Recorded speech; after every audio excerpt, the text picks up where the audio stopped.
Welcome to Music Ed Tech Talk, a podcast exploring the topics of music, education, technology, and the intersections between them, with a special focus on the productive and creative process. I'm your host, Robby Burns. This week's guest is Paul Shimmons, author of the blog iPad and Technology in Music Ed. He's here to talk with me all about Apple's new OS updates over the past week, macOS Catalina, iOS 13, and iPadOS 13.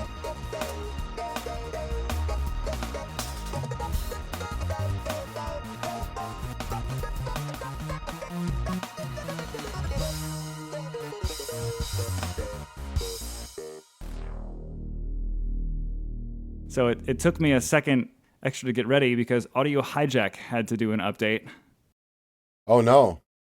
This podcast's favorite meta subject, because there have to be at least 4 episodes of this show that start with me saying something about Audio Hijack, and then launching into a discussion of, do you use Audio Hijack? I think you do, right? I've played with it, but I don't rely on it. It's been a long time since I've actually used it a whole lot, even. Yeah. Well, what kinds of things do you use it for when it's getting the most traction? I think when I'm trying to pull audio from, like, YouTube for various reasons, I think that's about the only time I ever actually used it. Well, it is good for that. That's definitely a key purpose for it. I actually discovered an app. You will like this, I bet. I discovered an app about a year ago called Downy. Have you heard of this one? Yeah. Does it work good? Yeah, it's great. It has a little button in Safari or Chrome or whatever your web browser of choice is. It's a little plug-in, or what's the word for an extension is what I think most browsers prefer as the terminology. And you if you're on a website that has a prominent video or audio block featured on it, and you click this button, it just downloads it to your file format of choice into your downloads folder. What? How do you spell that? Down, as in like download, but then IE at the end. Downy. All right. Yeah, great little Mac app. I think it was like $30, but it's the kind of thing that like has paid itself off over and over again, even in the year I've had it. Right. It's good. So it's even got this little user-guided extraction tool where if a site that is trying to be very protective of their content, you can click around, go into this mode where you can actually click exactly on the resource on the page, and then it'll kind of just figure it out. All right. So then why are you using Audio Hijack? So I use Audio Hijack just to get a backup recording of the show. So I'm recording the output of the FaceTime audio chat that we're doing, just in case something goes wrong. All right. So you're doing the FaceTime on your laptop? And then FaceTime is... What are you recording your main audio to? So I'm recording my main audio into Logic on my Mac, and then that same Mac is running FaceTime, and the same microphone that I'm recording an audio region into Logic with is the input to... So you're hearing me right now on my same microphone that Logic is recording me from. All right, yep. And then, then Audio Hijack just takes the output of FaceTime. Speaking of microphones, what microphone are you using? That's a great question. I'm looking at it now. It's an Audio-Technica something. So you're running into an audio interface then? Yeah, I'm running into a Focusrite 6i6. How do you like that? It's nice. So my old one was like a FireWire 800 that I used on my old Mac Pro, and it just over the years. Now I have a Mac Mini in my studio instead of a Mac Pro, so I had to get something up to date anyway. But before that, it was a Presonus FirePod. Oh yeah, and it was just starting to die and having some weird behaviors. So I upgraded it, and I like it. I just I don't have a use. I have 10 channels in the Presonus, and I just haven't needed that for a very, very long time. So I went for a little 2-channel Focusrite, and I like it. I like it a lot. It really does the job. No complaints. Do you ever use it with your iPad? No, because it's not bulky, but it's also not the most portable thing out there. I'm sure that there are more portable things. with the iPad. I just don't do this really anywhere where I wouldn't want to have a more fixed setup. So you use your MacBook or your Mini. Yeah, I don't do any remote stuff. And if I wanted to record my band, I would probably just buy another Focusrite and have that permanently fixed to the front of the classroom. Oh, I got excited. When you said band, I'm thinking like rock and roll band or something. Oh, yeah. Well, and that's why I had the FirePod used to record my drums. That's why I would have the 10-channel mixer there.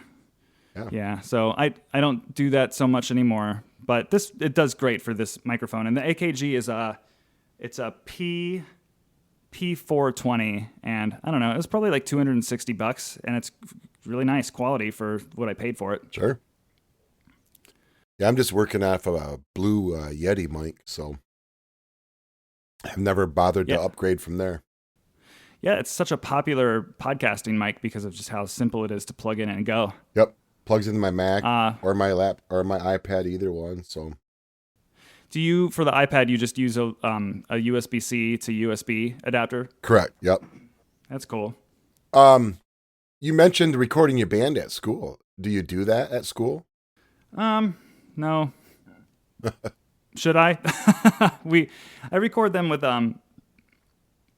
just to get like really high level feedback. I have a little Q3 or Q4. I forget which one of the Zoom models I use, but just to get enough information to hear, intonation and tone and articulation. Like I'll record them fairly often with one of those, but we've as a team, our whole team is very much in step with our technology setup at the front of the room, and we've got the whole thing like a mixer kind of about 3 or 4 feet away from the back wall, attached to the podium in our music stand, that does stuff like controls the audio of like a lot of us plug tonal energy into our phone. Sure. And that's going into one channel of the mixer, and then our laptop audio is going into another channel of the mixer.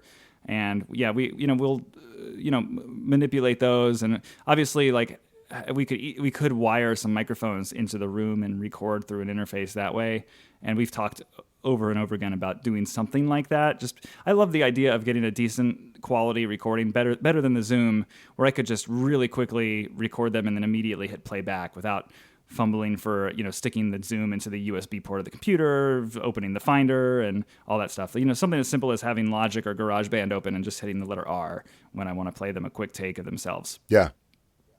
But those handheld recorders are sure handy, because you can throw it in your backpack. You can take it out to the marching band field. You can take it to band festival. You can take it to the rehearsal hall, and you hit the button and you go and you're recording. And it's really not that bad at audio. No, they're good. They're really good. You know what I had? I had the little Shure microphone that goes in by lightning to the iPhone, and I can't find it. It's got to be in a drawer at my office somewhere. But that thing was a really nice little microphone. It you could like open the voice memos app on the iPhone and then get a similar quality as the Zoom within seconds. What I liked about it was then I could just like record on the iPhone, and then I would go to my Mac voice memos app, and like the iCloud syncing was so fast that I could just play through the main speakers in the band room. I could play them back for themselves pretty quickly. I guess that really is the answer to my problem. Yeah, I was just thinking the same thing. There you go. Yeah, I gotta find that thing. That thing was very, very useful. Which one was it? I will find that out. So it's like the only Shure microphone that will plug into the lightning port. Yeah. Was the MV88? MV88. Yep. All right. Well, hold on. No, that was a question I was questioning.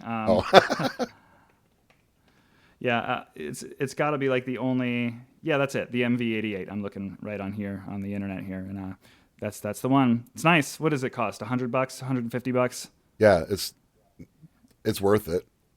Yeah, I mean, to be able to just have the phone interface be the way that you get in the audio is so convenient, because then you're not dealing with the file browser to drag and drop the files all over the place. And my the voice memos app is smart too. Like I have all my classes and sectionals in my calendar application, and it'll name the voice memo the name of the class. So like I'll get like concert band October 3rd, 2019 will be automatically the title of the voice memo just from having recorded it during those minutes. That's awesome. Yeah, it's a real nice thing. Yeah, I got to find that because, one of the things I want to talk to you about today is iPad ported Mac apps. And, I don't know if I want to talk about that right this second, but voice memos is certainly one of those iPad apps that's come over recently. And, voice memos is really a handy thing to have on a Mac. Something I never anticipated I would want until I had it. So you use your voice memos a lot? That's crazy. I hardly ever use it. Well, it's great for this one purpose. That is the thing. Like it's really. Oh, you know where else it has recently come that I didn't think I would want it until I tried it the other day was watchOS. Well, you know what? We're getting it. We might as well just. Can I introduce you? You sure can. Anyone who's listened to the show before has heard you before. So Paul Shimmons, you're the guest today, and you're. Oh my goodness, you are of great fame. Well, I don't know about that. Well, you're certainly known. I mean, iPad Music Ed, your blog, is certainly one of the music technology blogs that I read regularly. Yep. So that's one thing I'm sure that people who have followed your work are familiar with. And of course, you are one half of the music education and technology podcast. Thank you. I always have to work through the order of those acronyms there. Yeah, and so here you are. I mean, you're one of the people who exists in this music technology space who is equally as enthusiastic, I think, as I am for a lot of Apple stuff that typically comes around the fall. So what I thought we might mostly dig into today is like Apple just released a bunch of new products and they released a bunch of new operating systems. And I think there's a handful of features on them that have relevance to our jobs. So yeah, huge. And we're already getting it. Huge relevance. Yeah, go ahead. Huge relevance. There's some nice updates in the iPadOS, especially that are just, I feel, critical to what we as music educators do. So, yeah. Well, and I want to spend a lot of time on that, but like we already kind of broke the ice a little bit. I mean, we're talking about iPad apps porting to the Mac. So for those who have not, for those who are smart, probably you're on this list. People who have not yet upgraded their Mac. Catalina came out just a few days ago. It's the newest macOS update, and one of the many things that this update brings is the ability for third-party developers to do what Apple started doing last year, which is porting their iPad apps over to the Mac. And of course, voice memos is one of 4 Mac apps that last year came from the iPad over, and voice memos is, like we were just saying, it's a super useful app. Have you installed Catalina on any of your devices? I have not, because I still have like 1,001 Sibelius files, and I have not yet updated Sibelius. So I'm going to have to come to grips that I'm going to have to let go of those files, because I'm still on like Sibelius 6, which is the 32-bit app. And as soon as I upgrade, my access is gone. Stop. You're on the Sibelius 6? I am. I mean, actually, I'm kind of not, because I've stopped using it. Mostly I'm using Notion on my Mac and on my iPad. I have not done anything with Dorico yet. I know I need to. It's good. I know. And they just came out with their update too, and that's one of the things that's making me, I need to go. So, but I've got to let go of all those old files first. Yeah, so that's tough because you could convert them all to XML, but that's a lot of work. It's a lot of work. And there's a few other apps too. I mean, like music apps and people that are involved in music production know that if you are involved in a project or you rely on some of these apps, to not update to Catalina yet, because they're still working out some of the issues. Like DJ people, have you heard about those guys? No, I saw a headline. I didn't read it. Yeah, like a lot of them are relying on the old iTunes file structures, XML stuff. It's gone.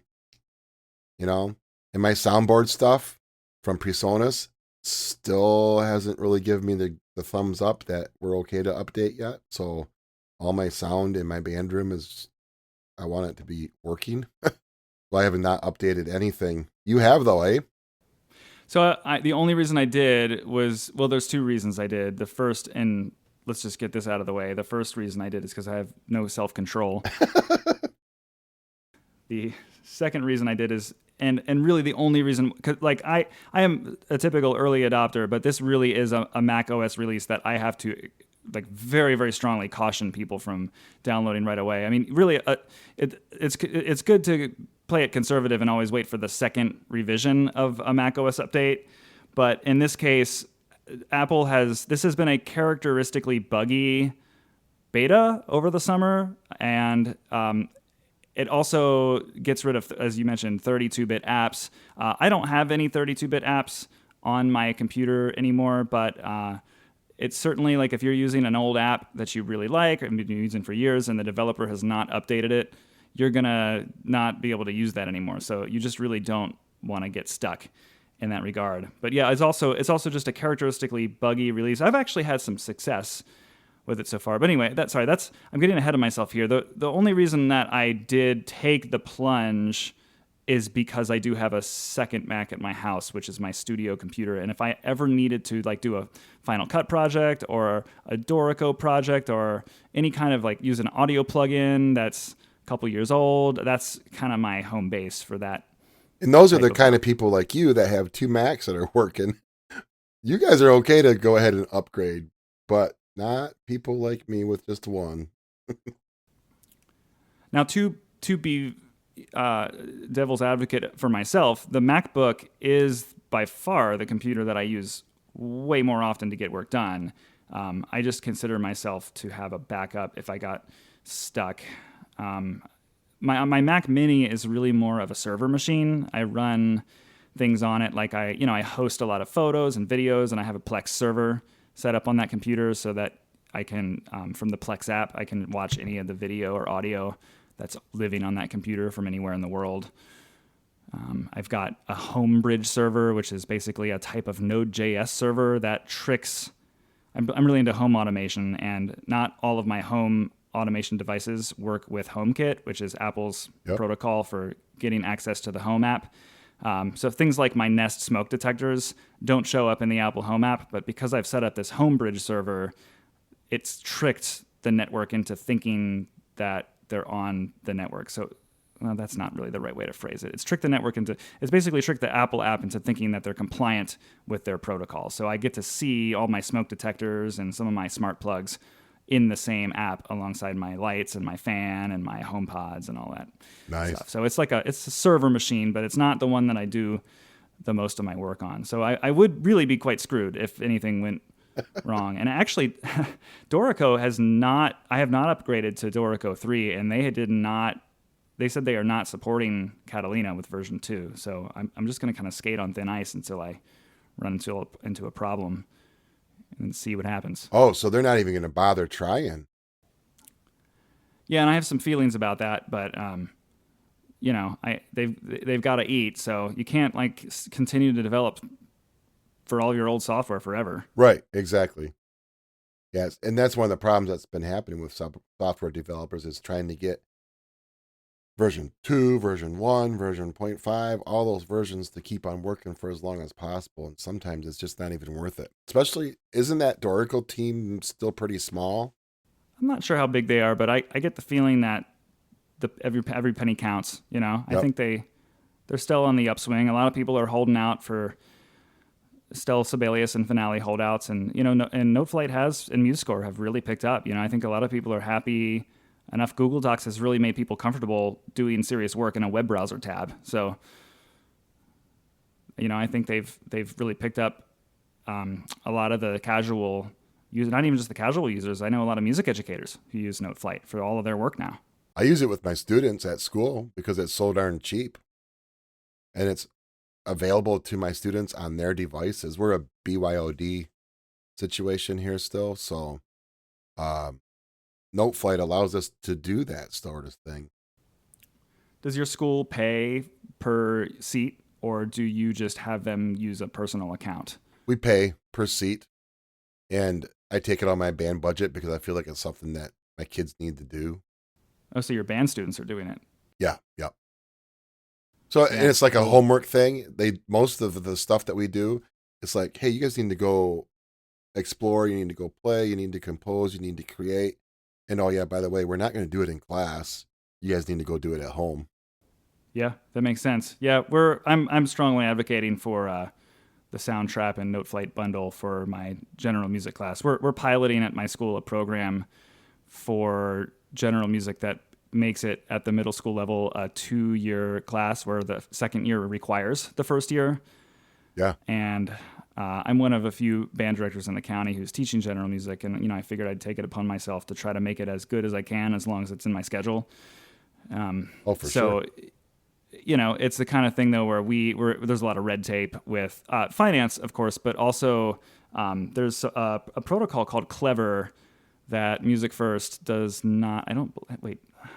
Well, Music First would be one way we could get the bundle, is to get Soundtrap and Noteflight, but I'm not sure Soundtrap and Noteflight in isolation, if they work with this protocol or not. Anyway, if Clever is like a single sign-on protocol, so it's the thing that my district uses that allows our students' Google accounts to use the same login as their Canvas accounts, which is huge. That's really nice.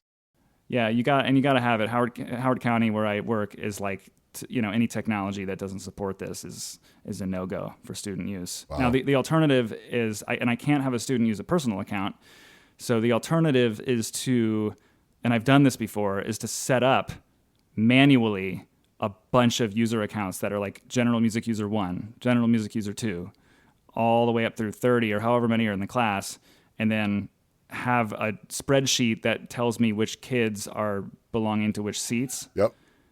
And then, going from there. So that's not really desirable for my part, but we shall see. There's the hoops that we jump through to try to get our kids to be able to do things that we know are possible. Yeah, that's extreme. That's a lot of work on your part.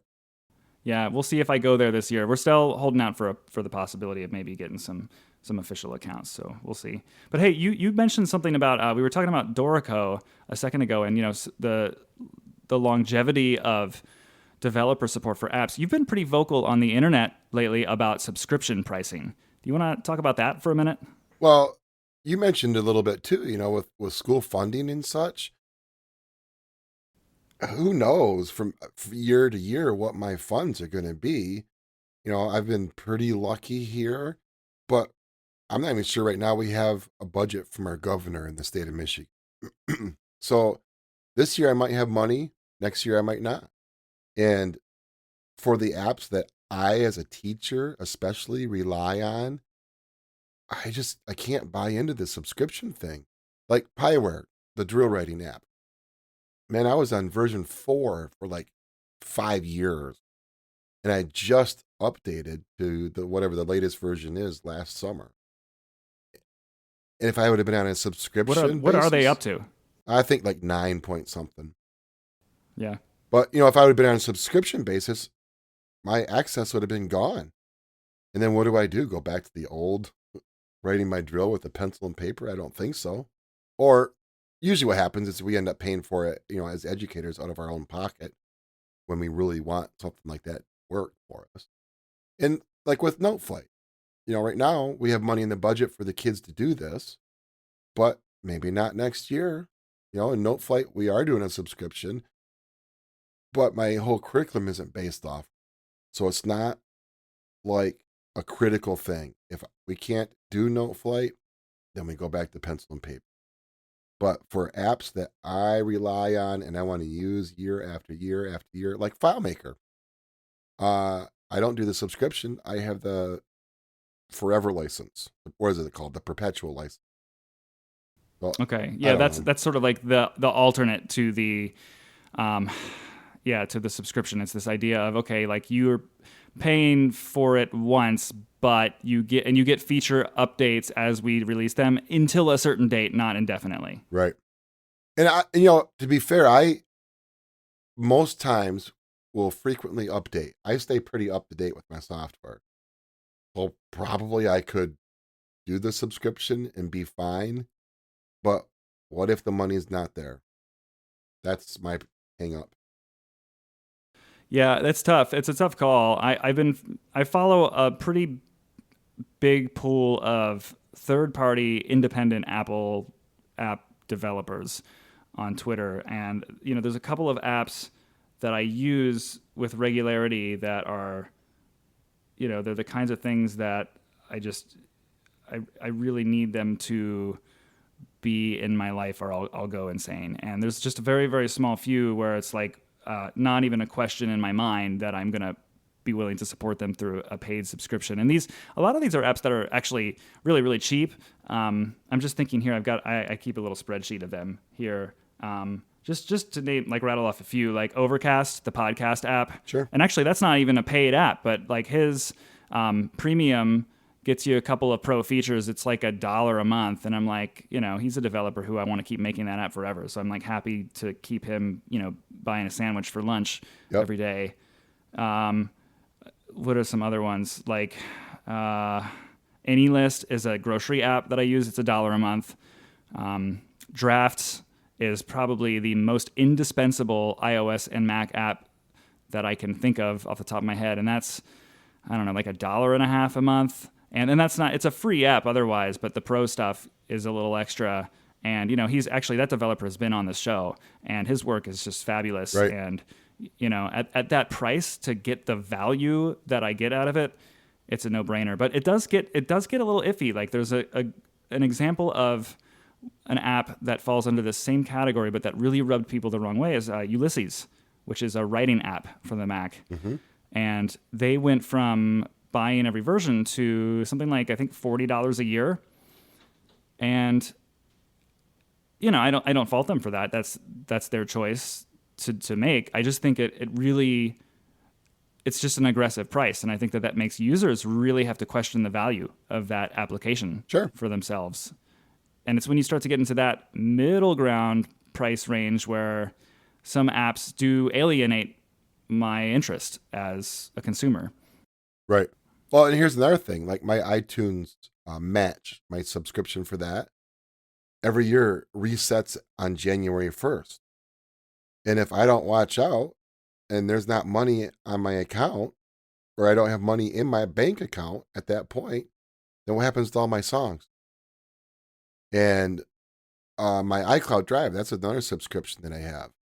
And I'm only doing the $1 a month thing. But what if for some reason I'm just flat broke?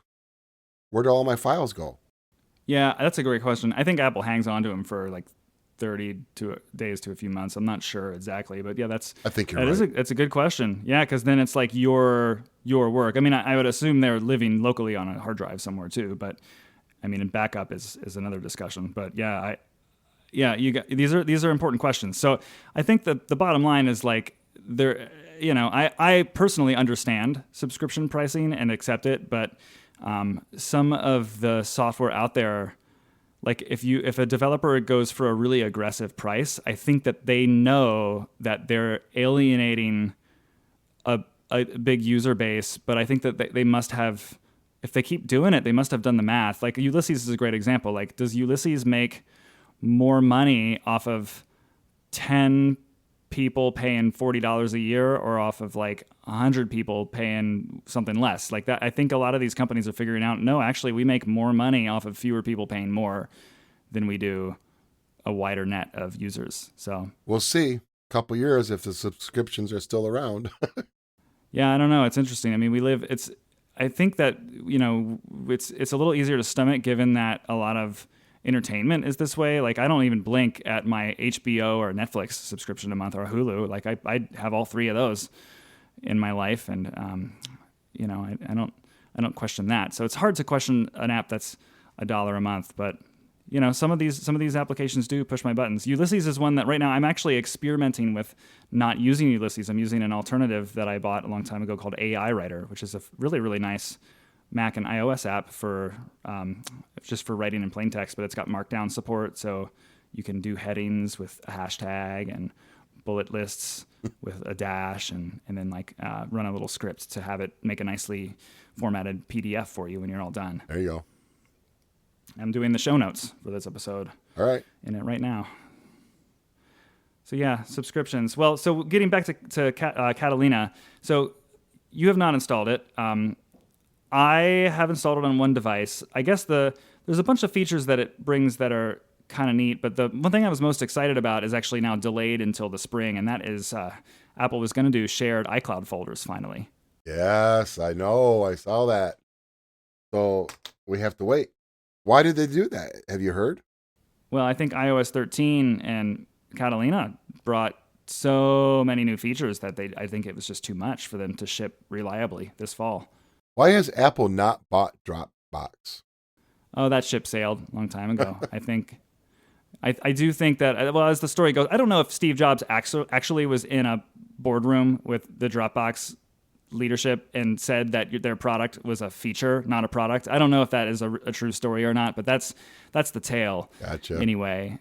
And I think there's some truth to be said for it. I mean, iCloud Drive is finally good enough that I think it's, I would encourage someone to drop Dropbox for it if they were in question. And I have myself, like Dropbox, the only thing I do with it now that I cannot wait to stop using it for is I share a couple of folders with some of my colleagues, and I use this feature where we make these music packets for our students that have this curriculum that we've developed in them, and we share the music with our students by dumping all of those music packets that we've designed into a Dropbox folder and then publishing it on our website. And, that's until that feature comes out, I can't do that without iCloud. Right, exactly.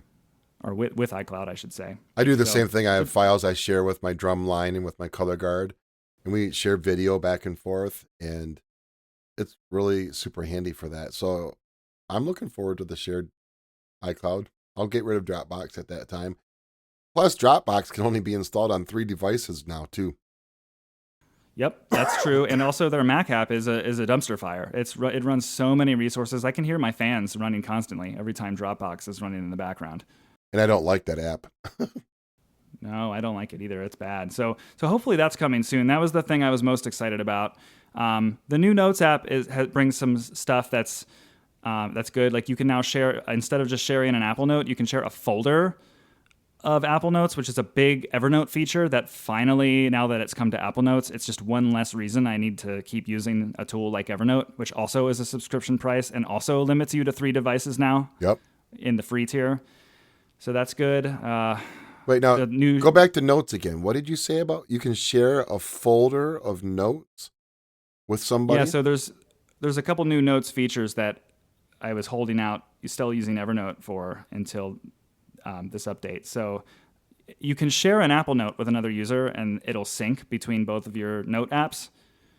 But now you can share an entire folder. Like I could make a folder called podcast, and I could just share a bunch of different Apple Notes with you, and any note that you dump into that folder is shared between both users. I did not know you could do that. Yep, very handy feature. The other thing you can do now, this is a small thing, but it's a big thing, is you can now drag not just a PDF, but an image into an Apple Note, and it will OCR the text in that image. Oh, that's huge. Yeah, because I manage a lot of screenshots for my blog and for my book. I did this, and yeah, I just need to be able to search the text. Right. Well, and I knew you could write, with your pencil, and it would OCR the text, which is really cool because my handwriting is really bad, and it still recognizes 95% of what I write. But it'll do a scanned document as well. That's crazy. Well, it already could do a scanned document. Now it'll do, like, if I take a screenshot of my computer screen and, the screenshot includes, here's a better example. Let's say I take a picture of like a Wi-Fi router to try to remember the code. All right. That's on the back of it. It'll like OCR the stuff in the image, not just from a scanned document. So wait, it did the OCR on a scanned document before? Yeah, it's done that for an update or two now. My gosh. I need to come on this podcast more often so I can learn things. Yeah, well, that's what it's all about. So so let me ask, that's like a note thing. It's just, one of many new productivity things. The new Reminders app is not, I tried it on the iOS 13 beta. It's not enough to take me away from OmniFocus, but for, I think, the average user, the Reminders app is going to be a big deal. You can now do a hierarchical list, so like tasks within a task. You can attach files and images to tasks. You can use natural language input, like remind me to do this tomorrow at 3 p.m., and then it'll ask you if the words tomorrow at 3 p.m. you want to turn that into a due date reminder. You can share and manage multiple different lists. I think you could actually do that before, but just a handful of nice new reminders features that bring it up to par with other, like the typical, at least in the Mac universe, the typical to-do apps are Things and Omnifocus. And then there's like Todoist, I know is a really big cross-platform option. Right. And I was using Wunderlist because I would share lists with my students, a lot of which have Android devices. So I'm kind of looking right now for something that is like a to-do list I can share with my students, either on Apple or Android, either one. But Wunderlist is going to be going away, and that's why I'm looking right now for something else. So. Yeah. Wunderlist is a great little app. That was one of my favorites. Everyone needs a to-do app, I think. Are you still using Omnifocus or Omnifocus? Yeah, Omnifocus is still my driver. It's just a power tool that has stuff that I'm so accustomed to. The main thing that I can't live without now, that none of the other, even the Pro task apps seem to have, is project templating. So, like for example, I've got a text file in my computer that's got all of my concert to-dos, and I run a script. I run a Siri shortcut that takes the list that takes those text files and converts them into OmniFocus projects with relevant due dates and deadlines. So like it asks me, when is your concert date? And I tell it. And then 2 days before the concert, in my OmniFocus today list, it'll say like email parents a reminder email. And then the day of the concert, it'll show up with like pack recorder, pack tape, pack conducting batons, like all this kind of stuff. Yeah, that's amazing. But that OmniFocus, that's about the only app that will work like that, isn't it? In conjunction with the shortcuts. So yeah, and you can use the app Things also can work with shortcuts in a similar way, but the formatting for OmniFocus actually it uses the task paper format, which is it's like a text syntax that just basically all you do is for a to-do you just use a little dash and a space, so like a bulleted list. All right. So it's like and you use a sentence followed by a colon to get a project title. So it's just like a really easy plain text thing. It's just so easy to remember how to write a template. Yeah. It's good. So yeah, I'm still using that. OmniFocus is also needlessly complex in a few other respects that I don't appreciate. So that's why I don't use it. It's so deep. So wow, it's mind-boggling actually. Yeah. So the other thing, and we were hinting at this like now 20 minutes ago, but the other thing that Catalina brings.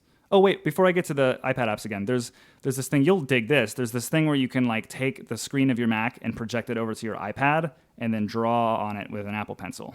Yeah. How's it working for you? Oh, it's great. It's good for like if you need to sign a document real quick. Right. But you don't want to like save it to your desktop and then open your iPad and then go to the desktop folder and then open it from like it's just a nice little quick way to scribble on your computer screen. Yeah. So it's working at school. Is it working over the school network? Yeah, it works pretty well. You got to be fairly close to the device. Why is that? Because it's Bluetooth? Yeah, I think it uses some sort of like low, what's the word I'm looking for? Like low level Bluetooth or something like that. It uses like a technology where you got to be within about 10 feet. All right. Because some of the newer phones and such have a new chip, but that's not in your MacBook. Not that I know of. I mean, you have a fairly new MacBook, but I don't think it's in any of those yet. I could be wrong. But. No. Yeah, I'm not sure. Yeah. Well, then the other, of course, the thing that we jumped the gun on earlier is that Catalina allows third-party developers to bring their iPad apps over to the Mac. And are there any apps that you've heard of that are coming to the Mac that excite you? I haven't even looked yet because I have not updated to Catalina yet. And I haven't seen any news about it. So, yeah, I don't know. It's just been really quiet. Yeah, word on the street is that the tools are not as easy to use as Apple has told developers that they are. So I think that I think it's reasonable to expect that a lot of people are working on these, but that they're not ready yet. Right. I have downloaded 3 since upgrading. Where did you find those at? In the App Store? They've got do you know how the App Store now has like editorial stuff? Yeah. So they've got a whole story on the App Store of day one iPad releases for the Mac. All right. So the ones that I've used, so the Carrot Weather app is now, the word Apple uses, these are called Catalyst apps. And Carrot Weather is my weather app of choice. That's now on the Mac. That's a nice app, but certainly not revolutionizing the way that I use my computer. The one that, however, I am very excited about is GoodNotes, which now has a brand new Mac version. Okay. And it's got some weird quirks. Like, you'd expect a file on the Mac, you would double click it to open, whereas on the iPad or the iPhone, you would tap it. Right. Like, it's kind of weird to be in GoodNotes and to be looking at a grid of files, and then you're expecting to double click it, but then actually just you have to click it once to open it. It's a little jarring. It doesn't feel really native. Sure. But would I rather have GoodNotes on my Mac than not? Yeah, definitely. Because GoodNotes wasn't on the Mac at all. It was, but not version 5. Okay. All right. I stopped using GoodNotes because you couldn't type in it. Oh, you can now. Oh. When did that happen? Well, you can do a text box. You can't just freeform write in it like you can Notability. All right. Yeah, Notability is what I've been using. So you can type in it now. Nice. Yeah, you can do a text box. And it's got great Siri Shortcut support. So I've got a little shortcut on my iPad that does, step 1 is it opens my lesson plan in Omni Outliner. Step 2, it opens my seating chart in GoodNotes, because GoodNotes is my app that I use where I basically pull PDFs into it and then I scribble on them. It's kind of like a notebook or a sketch pad. That would be the metaphor I would use. Yep. And then the third step is I just learned that Tonal Energy Tuner has Siri Shortcut support. Oh, nice. So step 3 of the shortcut is then it opens Tuner all in one tap. And what's cool about it is now the new Siri Shortcuts in iOS 13, it doesn't have to actually be running in the foreground. So rather than the Shortcuts app opening and then step 1 happens, and then it bounces back to Shortcuts, and then step 2 happens, and then it bounces back to Shortcuts. Instead, it just all happens. Right. One after the other. Like all these documents and files just open right before my eyes. It's kind of cool. So say that all again. You go to start class and you run one Siri shortcut. Which, do you tap on it or do you voice launch it? So either one. So I can say to Siri, it's time for concert band, for example. All right. And then it'll run it. Or I've got, we'll get to this in our iOS, iPadOS discussion, I guess. But one of the things you can do on the iPad is keep widgets permanently fixed to the home screen. Yep. So one of my widgets that I have always accessible to me on my iPad is just a grid of Siri shortcut buttons that launch different shortcuts. Sure. So one of them is just the concert band shortcut, and it does all of that stuff. That's awesome. I've got one for my wind ensemble too. But you do your seating chart in GoodNote. Yeah, so I designed it in OmniGraffle. You could just as easily hand draw one and then scan it in. And then once it's in GoodNotes, it kind of acts like a paper style. Like if you're looking at a PDF in GoodNotes and then you swipe with 2 fingers to the left, it'll make a new page of that notebook, but on the same background. Okay. So like every day I grade based on a rehearsal procedure grade. So every day when that file opens, I just swipe with 2 fingers and then it just makes a new page of that same seating chart. Yeah. All right. So but you actually set your seating chart up in OmniGraffle with the kids' names and such? That's where I made it, just because OmniGraffle is kind of like a designing tool. Yeah. Yeah.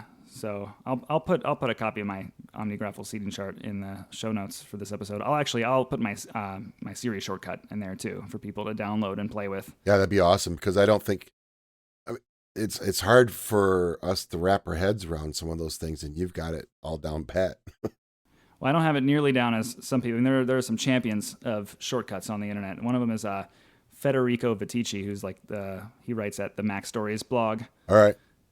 he's like the champion. And my co-host of my other podcast, the Class Nerd, Craig McClellan, he also, by the way, uses a blue microphone, and he is just an absolute wizard with Siri Shortcuts. So he's like my how do I do this guy.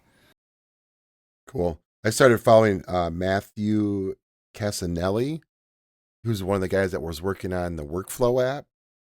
And then he went over and worked with Apple for a while, but now he's just to see if I can learn something. I mean, the guy puts out a ton of information, but I haven't learned anything yet. He's a great follow. Yeah, because one of the things you can do is you can automate shortcuts now. So I actually have that button I was telling you about, but also at the time of Concert Band, I created an automation that puts a notification on my screen welcoming me to swipe it and run the Concert Band and Wind Ensemble shortcuts. Wow. So you can also do automations with NFC stickers. So I bought a roll of these little tags on Amazon for $5. Yeah.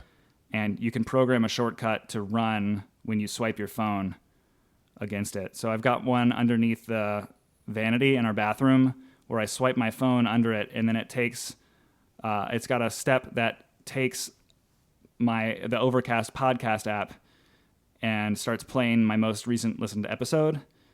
And then I've got an AirPlay 2 speaker in the bathroom. And then step 2 is that it takes the audio from my phone and then it feeds it to that AirPlay 2 speaker and then sets the volume to fairly loud so I can hear it when the shower is running. Just by swiping your phone on the NFC. Yeah. It's pretty fun. It took like a minute to set it up. Sure. What about at school? Have you found use for those NFC stickers at school? Yeah, see, now that's a real good question. I should have, Tonal Energy now, I just want to go wild and ask them all sorts of things. Because if you could like have very specific tuning notes or like presets or metronome presets come up with a swipe of an NFC tag, I would stick them everywhere in the band room. Really? Oh yeah, if I could have one that like sets a B flat 3 with an F4 above it and a metronome to 70 beats per minute, that's one of my most frequently used settings for my sectionals. Oh, I would stick that right on the whiteboard on stage. That's awesome. Yeah. Oh yeah. I should request that to them. Well, speaking a minute ago of Catalyst apps for the Mac, are there apps that you would like to see come from the iPad to the Mac? Because Tonal Energy is definitely one of them for me. Right. I don't know. I was thinking about this the other day. Is on my Mac, I don't have a slew of apps like I do on my iPad. But I'm not sure I want all these iPad apps on my Mac because I rely on the touch screen interface. And one of the reasons I like having them on my iPad is because it's a portable device. And I don't even want it on my Mac because it's not as portable. I can't stick it on a music stand when I'm in a performance as easily as I can my iPad. So, man, I don't know. They've entered two very different, distinct roles for me: the MacBook and my iPad. That's interesting because for me, the line is becoming blurrier. Okay. I've even got my iPad and my Mac set up really similarly with a lot of the same apps on the home screen right now. Really? Yeah. Interesting. Yeah. I know I go to because I don't have a keyboard for my iPad. I mean, I have a couple, but the one case I had, that keyboard died where it was built into the case. So I don't have a typing keyboard on my iPad. So a lot of things that when I type, I'll just go to my Mac to do.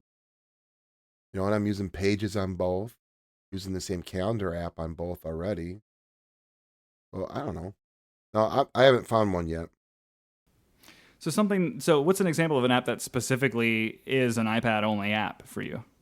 My attendance app. I use attendance too for my classes. iDocio, I use that for my grade book and for my seating charts and that sort of stuff on my iPad. And then there's a bunch of music apps too, like because I'm a keyboard person, so there's a slew of like synth things that I would just as soon take my iPad and hook it up than I would my laptop. Yeah, that's interesting. What about Fourscore? Would you use that on the Mac if it existed? I don't think so because I don't want to really put my laptop on a music stand. And again, we're back to my iPad just folds up in my backpack and I'm gone. I've got all my music library stuff with. Plus a lot of times I'm getting old. I'm sorry. So my eyesight's worse. So I don't like using, I like the size of my 12.9-inch screen better than my MacBook. So I don't know. I don't think so.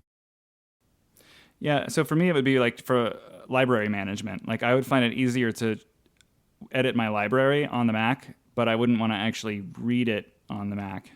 They have an app for that already. Do they? What is it called? Good question. Find out, yeah, if you can find that. It's not the web thing, is it? Because I haven't found that that's as useful to me.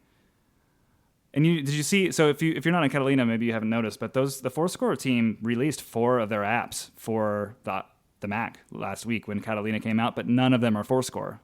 Oh, like they've got a metronome app, a really simple recording app, and so for me, I would want to use because I keep all of my method books and my scores and my parts in folders on my computer in iCloud, but it's kind of crazy because on my iPad I have all these duplicate copies of them in Fourscore. I would almost just rather them live in one place. Right. But even if there was a Mac version, like I know they have an iPhone version already, but you can't sync a database. I'm wondering if maybe they're rethinking that app having a sync kind of situation over iCloud before they go all in on the Mac, or maybe it's in development, or maybe they just don't. Maybe they're like you. They're like, our users want to just use this on a tablet screen. I think they're going to have to rethink the sync portion because of what Music is doing. And Music, have you used that app from Music people? I've got it installed, and I usually will show it off when I do a presentation on music apps, just because it's got the support for XML files. Yep. But I don't use it personally. Well, and I haven't been, but they've some nice updates. But one of them that I really appreciate is the fact that I can grab either my iPads or my phone, and my file library, all my scores are there, and I'm not syncing it. They sync it on their cloud or something. I don't know, or it's on my iCloud maybe. I don't know. And you know what? Maybe Fourscore doesn't have an app to let you edit things. I think I misspoke myself. Yeah, I'm looking here on the Music website. Yep, they've got a cloud syncing platform. So see, Fourscore's got to be looking at that and thinking to themselves like, this is a deal. Because when Music was just doing the XML thing as well as PDFs, that's a small enough feature that it's like, okay, for the person who needs that, they'll go to Music. But the more features they add that set themselves apart, the more competitive this app becomes. Well, in Music they have the scanning feature like Fourscore has had, so you can take a picture of your music and crop it and all that other good stuff. So Music's adding things all the time. Yeah, that's cool. Well, those were the main 2 that I could think of that I would want to come from the iPad to the Mac. I'm looking here. I can't, like, there's just not that much else looking on my iPad's home screen. Oh no, wait, hold on. I misspoke. Fairwrite, which is a podcast editing app. I'm going to actually edit this show on Fairwrite because it's got good chapters and metadata tools, and I just love editing with the Apple Pencil. Yep. It's just so easy to be really precise with where you start and like where you create your edit points when you've got a little fine tool like a pencil. Yep. And would I use it a ton on the Mac? No, but when I would use it, it would be really handy if I could have my current project syncing between both devices. Right. And doing the podcast stuff in Fairwrite is easier than doing it in Logic. Yes, absolutely. So much easier. Yeah. You know what bugs me with Fourscore is I've started trying to like use their, what do they call them, the tags and the genres and the labels and all that stuff. But then trying to back that up and have access to it later, you've got to save it as like a Fourscore file. And that just gets weird in my mind. I don't know. But when would you need to do that though? Well, I just like having that backup. Oh, oops, I dropped my iPad, it's dead, So now I got to go and reload all my library back in. And I spent all this time putting in the tags and the genres and the labels and all that stuff. Now I want it back.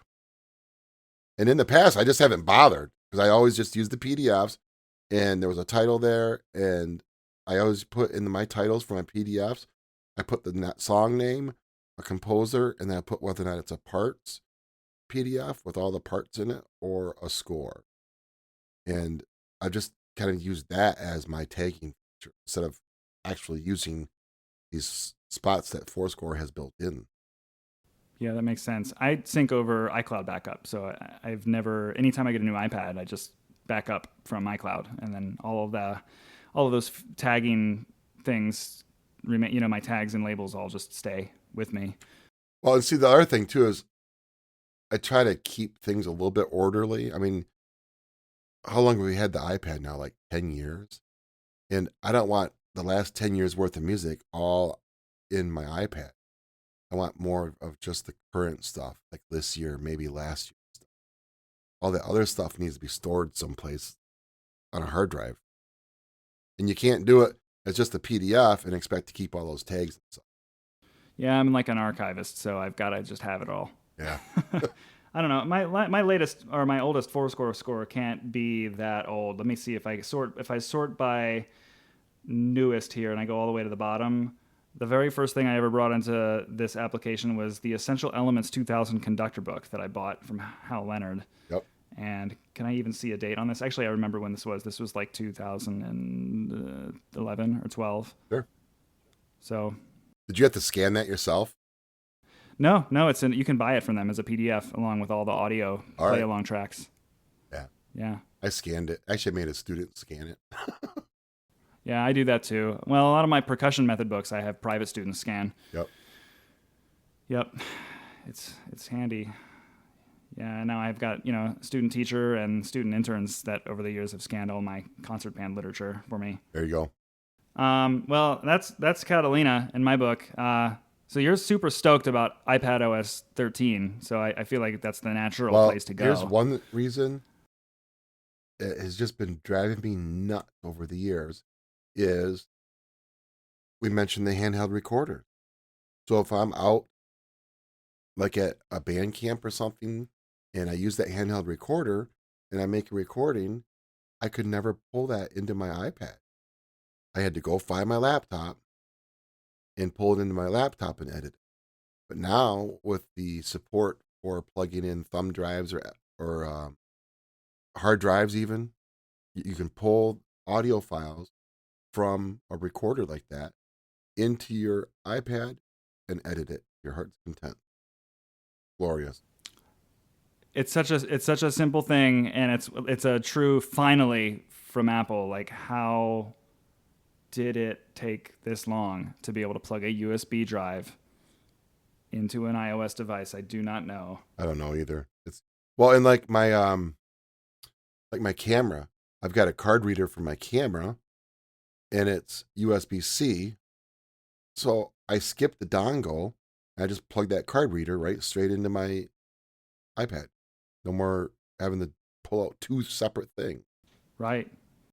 Yeah. What else? Oh, I know. Another big thing is being able to drag up from that bottom left corner and it takes a screenshot, which you can then immediately mark up. So whatever's on your screen, I want to write on top of that. Well, now it's super easy to do. And that used to just be the shortcut for taking a screenshot where you hold power and the up volume button. But to be able to just really quickly swipe from the lower left corner with the pencil is awesome. Yeah. So easy. And this is probably one of the 3 or so of my favorite iPadOS features, which is, it's called Pencil Kit. And Apple kind of redid because you could do something called markup before this year where you could, in a note or in a PDF in the Files app, you could see the little Apple Pencil tools on screen and scribble on a PDF or on an Apple Note and erase, highlight. But now Apple has taken this pencil interface and has made it more widespread across the operating system. So not only can you do that from the upper left corner and get a screenshot of what's on screen, but if you're in Safari and you're reading an article where the article extends beyond what's on screen, you have the option to clip the entire content, and then it'll make a really long PDF, including the entire contents of an article, where you can still like highlight, scribble on, annotate using Apple Pencil. And then when you save it, instead of saving it to the camera roll, you can just make that annotated PDF go to a folder in your file system. Your files, yep. Awesome. And that is an API that is available to third parties. So the app MindNode, who makes a fantastic app for making mind maps, they have now integrated this same feature. So when you're in MindNode looking at a mind map and you drag from the upper left corner, you can take a screenshot or you can clip full screen, and it'll take the entire contents of your document and fit it to the screen. And then it'll take off all those UI elements that you typically see in a screenshot, like the battery life and the Wi-Fi and the date and time. It'll just show you only the content of your MindNode document. That's awesome. You can annotate it. It's so cool. Yeah, I can't believe Apple's giving that away. I mean, that's a huge smart move on their part. Oh yeah. Well, how many apps do you think want to write their own pencil engine? Well, yeah. And how long is that going to take? But now they just go get the API and they're rolling. Yeah, and there's a couple apps that I wish would. Like, it's a more consistent experience to be able to use the same pencil tools across every application. Oh, for sure. Yep. Yeah, so that's a good one. Speaking of Safari, desktop Safari is now on the iPad. So, I got a lot of mileage out of that in the summer. My summer goal was to just see if I could survive on the iPad, and I didn't take my Mac out of my bag once. Oh wow! All summer long. Yeah. Oh yeah. I was doing my blog. So I run my blog on Squarespace, which is traditionally a service that really can only operate in a web browser tab. Yep. But with desktop Safari, I could access even the deepest features of Squarespace. I could get into any menu. I could get into any setting that I needed to.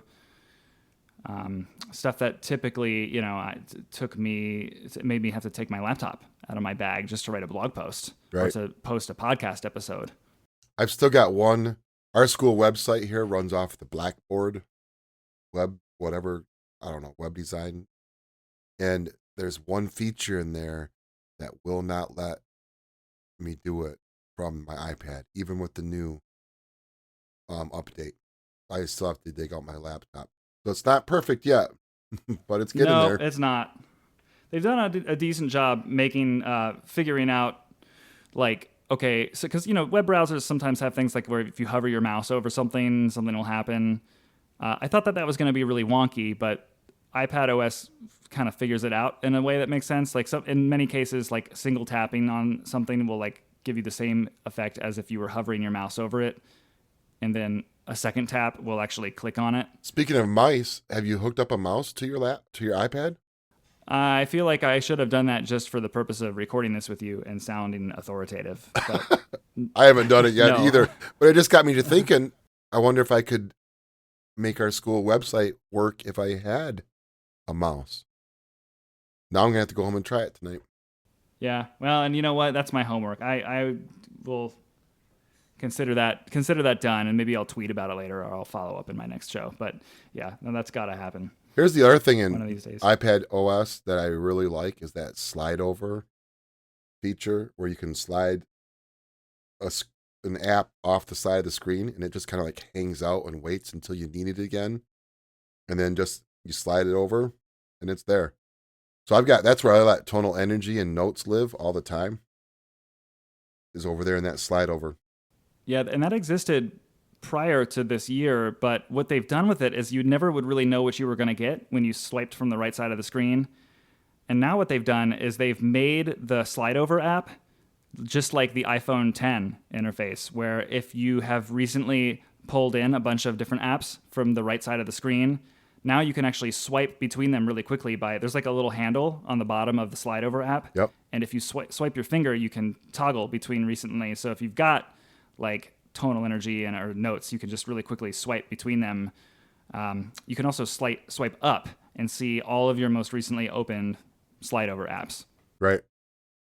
which gives you instant access. It's a lot easier than trying to even dig them out of the dock.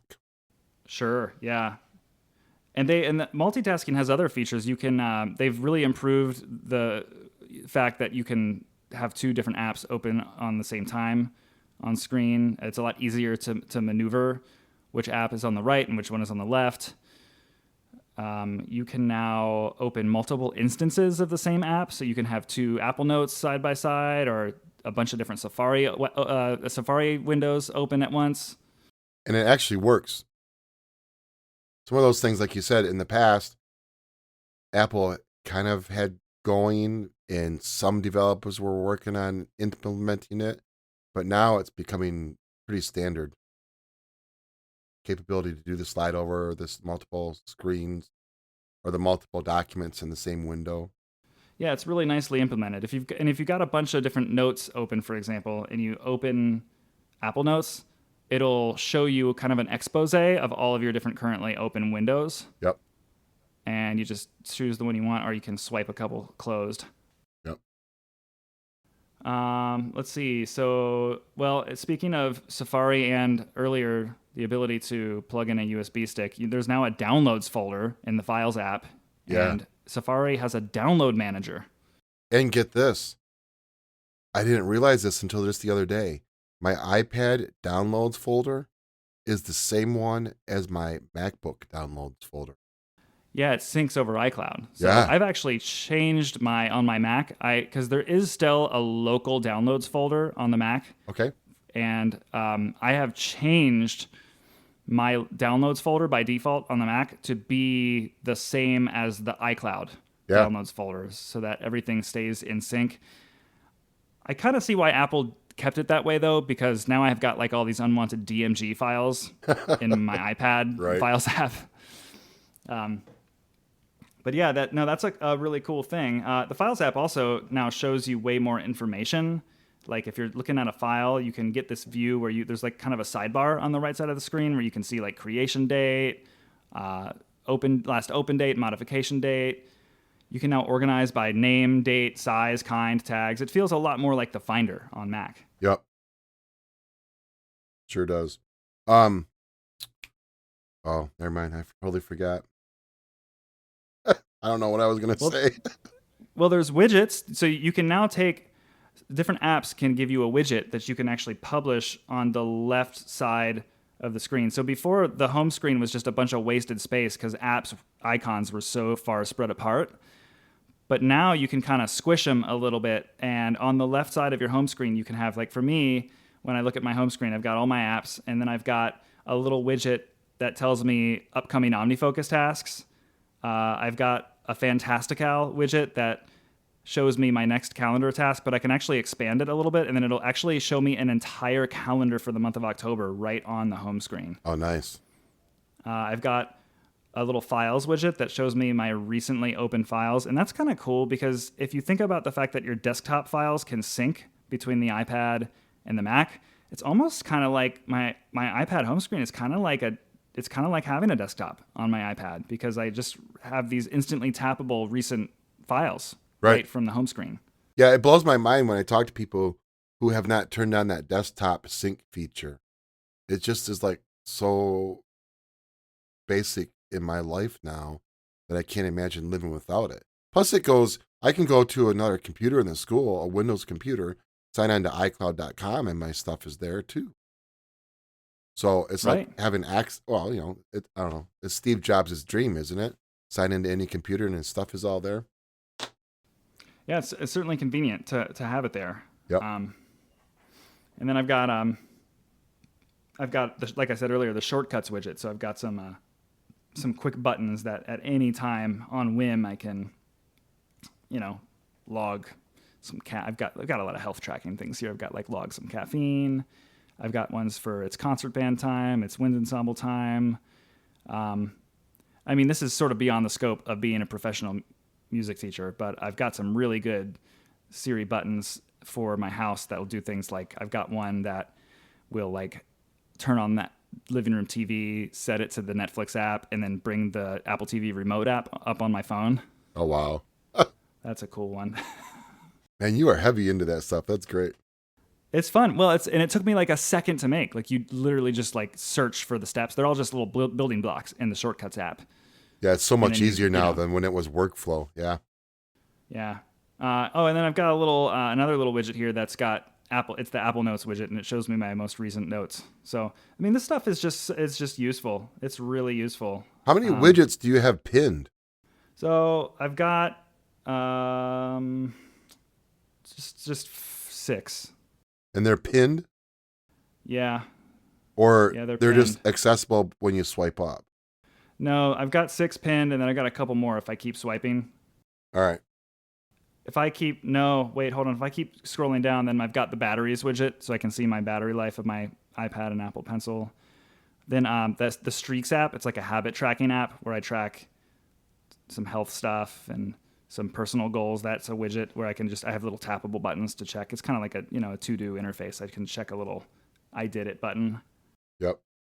And then if you keep scrolling, you can have like an infinite number of widgets that you can access. So I've got the Launch Center Pro app booted up here, which is an iOS automation app it's kind of like Shortcuts, but with a little bit, I don't need to get into it now. It has a lot of overlap with Shortcuts, but yeah, I've got some automations that I can run from there. So yeah, I mean that's a certifiably cool feature. What else is there? And then we talked at length about Shortcuts. So I don't know. That's the stuff that's specific to the iPad, but that's not even to mention that iOS 13 on both iPad and iPhone has things like dark mode, a new Photos app, a new Home app. The Photos app is cool because like the layout and the design I really like it. And being able to edit videos, I thought, whatever. But now that it's like baked into that Photos app, I go outside, I take a video of my band rehearsing, and I can chop off the beginning and the end, and it's so much easier when it's inside of one app, and you're not flipping back and forth trying to launch it in QuickTime on your MacBook and all that other stuff. Yeah, it's really good. And I like the new layout where it takes duplicate photos and screenshots and it weeds them out so that the default view is a little bit more curated. Like it feels kind of like you're looking at an Apple ad for the Photos app. You see, like if I took I went apple picking on Saturday and I took probably like 200 pictures of my wife and our friends. And, I would take like 16 pictures of my friend's daughter in a row. And like, I don't want to open photos and just see endless scrolling of her daughter, but it kind of like trims out what it thinks are the good ones so that I get her in a couple of different poses. And then I keep scrolling and now I see the next iteration of a photo that I took. And, I do a lot of screenshots for purposes of my blog, so I don't see any of that anymore. There's an extra tab called All Photos to see that stuff. And it's so nicely laid out. I mean, there's like big pictures, there's small pictures, there's medium pictures. It's just really cool to look at. Yeah, it's nice. It's really nice. Are you using dark mode at all? I could take it or leave it. I don't know. I'm just not enthralled with it like some people are. Yeah, I never understood the hype behind it. It was a really requested feature. Right. I like it. I am using it on iOS, and then I use it on my Mac Mini because it's, sometimes I like to turn off the lights in my studio and, just crunch some work. So have you updated your phone? Yeah, I have not. So I've been on the iPhone upgrade program for the past couple of years. And I had some drama with the iPhone upgrade program this year, and between that and we're moving in the next month, so we're between all the new changes and shifts in our life. I just figured it would be a little bit more simple to just keep hanging on the same phone this year. I mean, ideally, like the iPhone upgrade program thrives on the premise that it's like, okay, you could, for the same price you've been paying, you can just turn on your phone and get the new phone.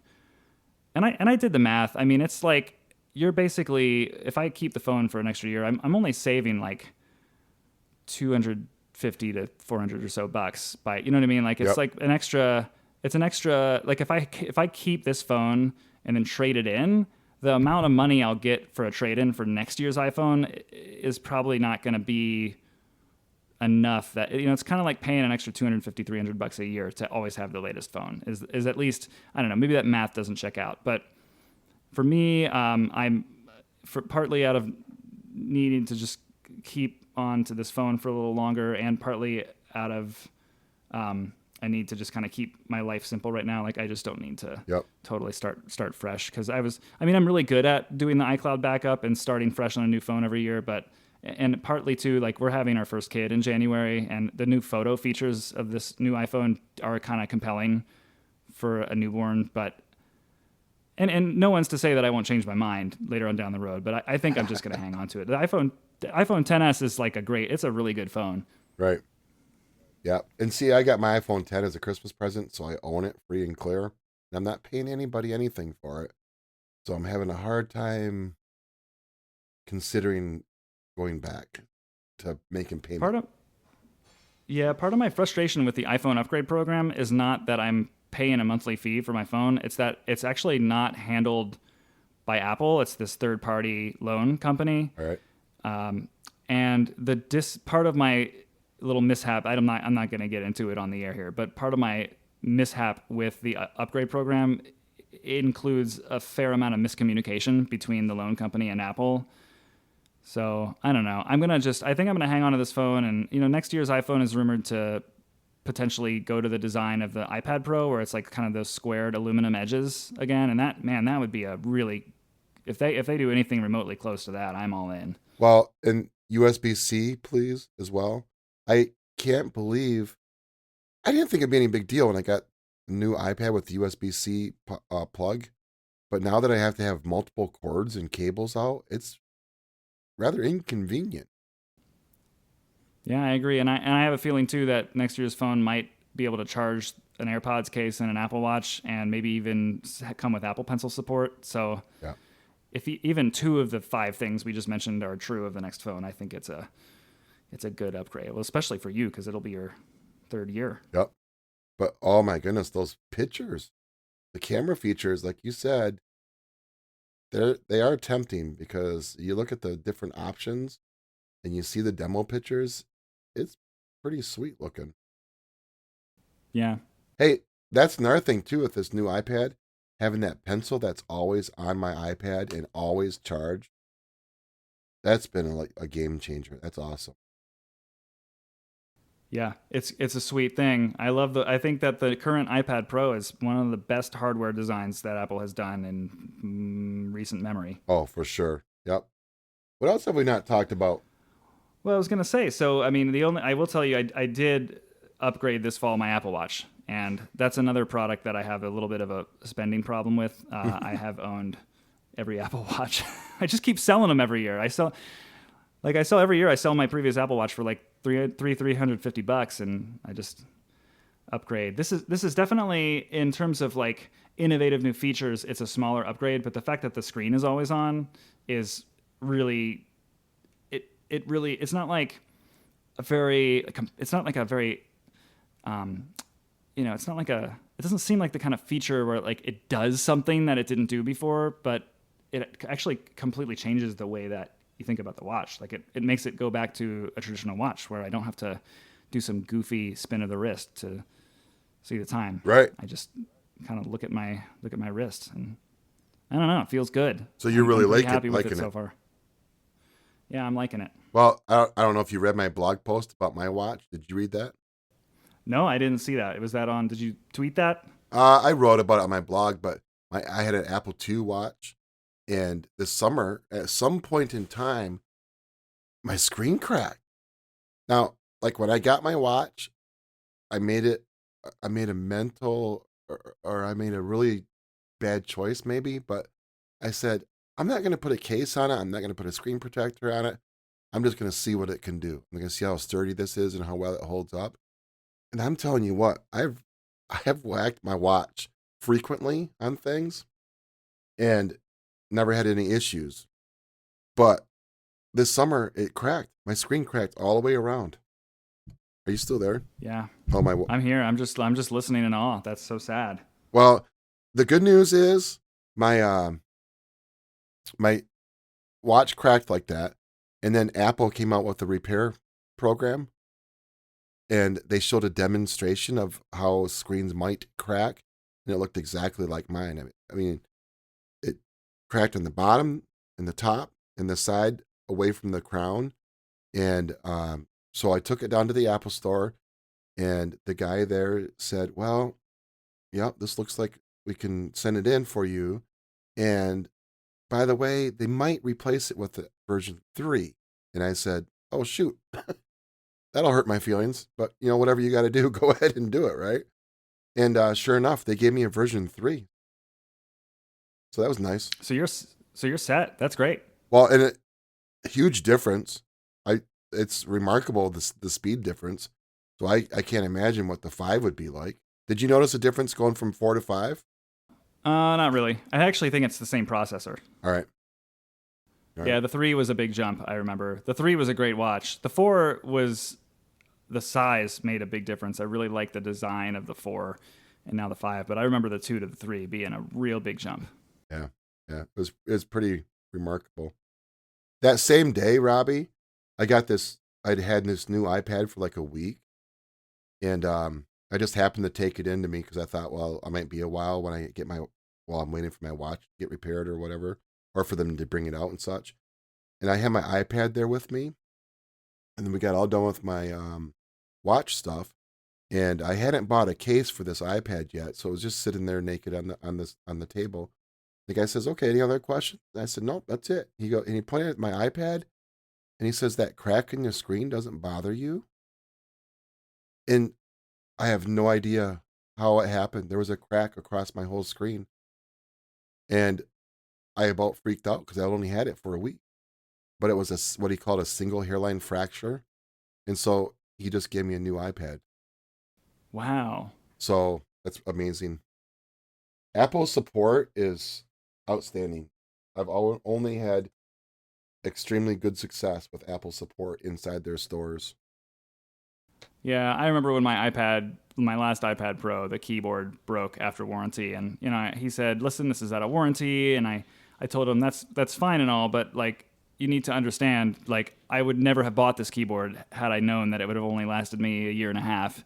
And he said, "Well, that's very fair," and so he went in the back and gave me a brand new keyboard cover, like just like that. Didn't even question it. So, and that's been more or less my experience with Apple support. Yeah, they're awesome. Well, hey, I've got segments on my show these days. All right. Are you ready for App of the Week and Album of the Week? App of the Week. Yep. Yeah. Do you have one? I'm picking music because of the updates they've done and the new capabilities that they've added in. And it's kind of weird because I don't use music a lot, but the more I see them doing their updates, the more I'm intrigued, the more I use the app. And I like the fact that they have the iCloud sync and they have scanning built in. So there you go. Album of the week? Wait, is this album of the week or album of the month?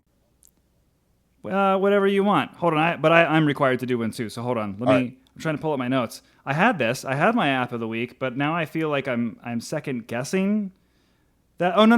I remember what it is. Okay, are you ready? Here we go. So this is an iPad Pro app. I think you have this app, but if you don't, you're gonna love it. All right. Pixelmator Photo. Now, which version? Oh, they've got Pixelmator has a new iPad app. It's only $5. I know. So which one do you have? Because I had Pixelmator, the first one. Yeah, so they, I don't know, like maybe 6 months ago, they came out with Pixelmator Photo.